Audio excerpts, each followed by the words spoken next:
and welcome back to my channel, welcome back to another video. It's been about 8-9 months, so I thought I would come back finally. I have tried to make some videos in the last month, but it's not worked out, or I've given up, or changed my mind on the idea basically. If you're wondering where I am at the minute, by the way, it is Corfu, and if you want to see a bit of the island, a bit of what I usually get up to on a holiday here, then flick back, which won't take very long, about 2 years on this channel, and shows my birthday, my 20th birthday, which seems yonks ago. I'm now 22. Day trips and just general shopping about the town. So yeah, that's a roundup of that holiday basically, but I'm glad to be back. Hopefully I can get back into the swing of things again. I also have a cold while in Greece, don't know how that happened. Hopefully I can get into the swing of it with study with me's, shopping hauls, which I'm currently broke, so there won't be many of them for a while. And I want to do a lot more like true crime stuff because that's something I'm really passionate about. Jewellery making as well. I had a stall in the summer there at our local gala, and it went down a treat. So yes, costume jewellery, like quite cheap stuff, but it's great for kids, or if you're just wanting something for like a Christmas night out or whatever. It's not business, just a hobby. But yeah, that's my little introduction back to this channel done. So moving on to what this video is actually about, with my Greek inspired Starbucks cup, Starbies. Sorry, that's a running joke at our work, and I've cringed myself out. I've literally got goosebumps. So this video is going to be about close encounters that I've had. You'll be thinking, what? Yes, absolutely. But close encounters criminally. Not me personally, but like things that have happened to me that randomly came into my brain when I was having a shower a couple of days ago on holiday. So yeah, thought I'll make a video about it. It's true crime related. Did promise that for this channel. Let's get into it. Enough with the rambling. And the throat's dying. Okay, so the first one was when it was before I was at school, definitely. Was it?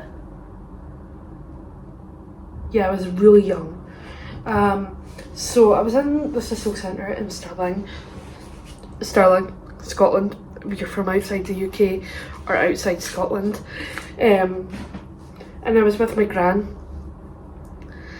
And we'd bumped into somebody that she knew, and I think I was going shopping for my holidays.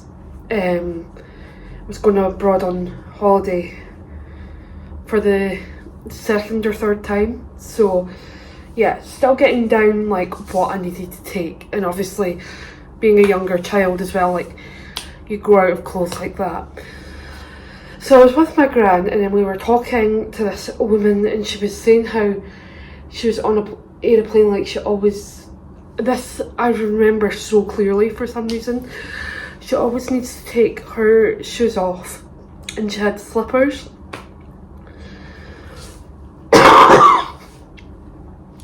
And yeah, I think she was flying to like Las Vegas or somewhere, it was somewhere far away, so she was making a whole point about how she needs to make herself really comfortable on the plane. No clue who this woman is, by the way. I just remember that story. And it was near like escalators where we were standing. So if you've ever been to the Cecil Centre, it's where Debenhams used to be. Sort of in that little bit there. And out of the corner of my eye, I saw a man, pretty sure he had Down syndrome, but he was by himself, like not with a carer or whatever, obviously these people are strong, independent, everybody equal rights, but just from what I've been taught at school and with my family up to that point, like, I just found it a bit strange that he was by himself, you know. So he had, like, this is 2000s, so he was wearing like a white t-shirt, black jogging bottoms with the stripes, high fashion, and some sort of trainers. I want to say black and white ones. I've got a really good head for detail if you're wondering how I can remember this, and it's like 18 years later.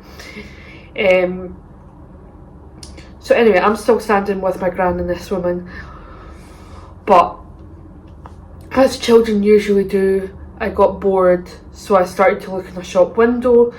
I think it might have been like a Yankee candle store or something. That area has been the same for a while. No, it was a shoe shop, that's what it was. And he had like massive high heels with like sparkly stuff. Magpie. Anyway, so I'm looking in this window, and then this guy comes to the top of the escalator, as I was saying, and just minding my own business, looking at the shoes, and I swear upon my life, and I told my mum and my dad and my gran, like straight after this happened, that he said, "Come with me." So, being of my generation, people of the same age, you know the Madeleine McCann thing. Like, I'm only a year older than she was, so this was plastered all over the news when it first happened. Now I remember, it was 2008 because I went to Florida that year, and then obviously the Madeleine McCann thing had just happened the year before, and yeah, it was a massive deal, and like, my parents were drilling into my head, you know, be extra careful around strangers. So I told my gran right away, and she's like, no, you're lying, like, that's not what happened, I'm sure he didn't say that. But I'm still adamant to this day that happened. And yeah, luckily I was a smart child and never went with this man, because I probably would be 6 feet under by now, or at some part of drug or trafficking ring. But that was my first close encounter, and I was very young, but I had my head screwed on. And my dad used to be a prison officer as well, so I knew about all these things for a while, if you know what I mean. And yeah, that is that. Part 1 complete.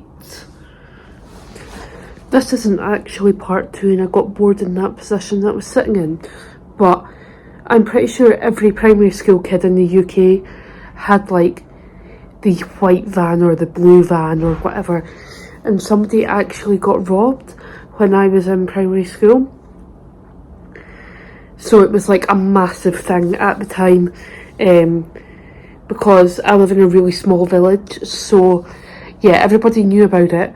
And then people were making up like this rumour about a white or a blue van, and anytime you seen it as a little kid, you'd be terrified. One of my friends in high school later told me that she was walking home in Rosyth, and like, she had to walk fast because there was this big slide door.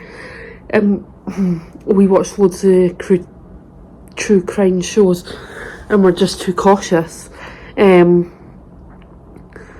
But yeah, we were determined that this van was either going to steal somebody, steal a cat or a dog, or rob somebody's house, as had already happened. But of course nothing like that ever did. Just realised the length of this video, so I'm going to tell the last part very quickly because it happened literally a couple of days ago, so my mind is very sharp about it and there's no humming and hawing, basically, you'll be glad to hear. So yes, this one actually happened a couple of days ago in this exact hotel. Now, I was getting ready to go out, so I was in the bathroom, To be precise, TMI, I was on the toilet at the time. Now, my door doesn't actually lock unless you twist the thing on the inside. Like, if I don't twist that, then there's a chance that people can just like walk right in, which is what actually happened. And it wasn't my mum or dad, because they're right next door to me. It was this random group of boys slash men, and immediately, obviously, I start panicking, and I'm like, right, what do I do? Do I speak and be like, no, get out? Or do I just stay silent? Or do I like use the bathroom door, which I'll show you in a second, to like whack the actual door shut? So I decided with the third option, which is to use the bathroom door to shut the main door. And they came in once, laughing, probably drunk, but I was like, a bit strange. I'll give them the benefit of the doubt, give them a second, I'll just close the bathroom door. They'll realise that they've made a mistake and they'll shut it. But they didn't, they tried to get in again. So it's at that point that I swing the bathroom door out the other way and start like whacking the door shut. And they tried to get in again, so I whacked it again. Now, obviously they weren't coming after me or anything in the room. They were just trying to get in, I think. Or that's what my innocent mind is telling me. But I'll give you the layout of the land now. Okay, FYI, this is not a very wise design thing of putting the safe right next to the door. But this is the main door here, your typical setup.